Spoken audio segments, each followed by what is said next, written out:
엿새째 영서 북부 지역에 집중호우가 쏟아져 한강 수계댐들이 수문을 열고 방류를 이어가고 있는데요. 6일 오전 춘천 의암호에서 행정선을 비롯한 선박 3척이 전복되는 사고가 발생했습니다. 탑승자 8명 중 2명이 구조되고 1명이 숨진 채 발견됐는데 아직까지도 5명은 발견되지 않고 있습니다. 한지영 기자가 보도합니다.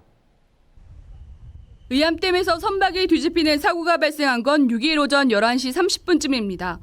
엿새째 계속되는 집중호우에 의암호 주변 인공 수초섬이 떠내려가려고 해 이를 고정시키는 작업을 하던 중 발생했습니다. 작업에는 춘천시청 환경선과 경찰선, 민간 고무보트 등 3척이 투입됐고 공무원과 경찰, 작업자 등 8명이 나눠 타고 있었습니다.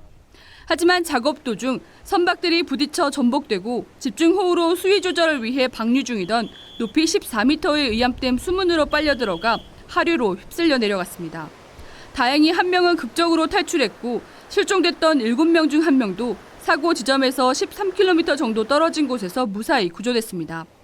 하지만 60대 이모 씨가 의암댐에서 20km 정도 떨어진 남이섬 선착장 인근에서 숨진 채 발견되고 나머지 5명은 여전히 실종된 상태입니다.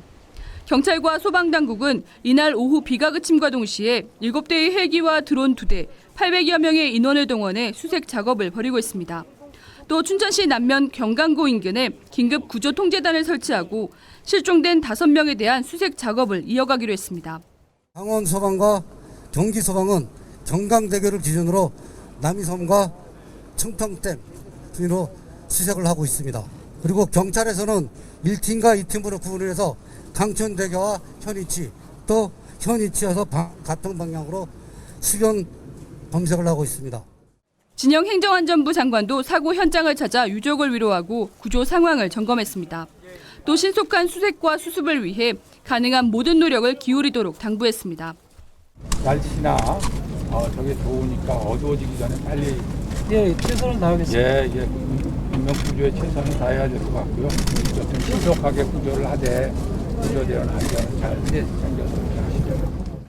문제는 집중호우에 불어난 물과 수위 조절을 위해 댐 방류가 계속되고 있다는 것입니다.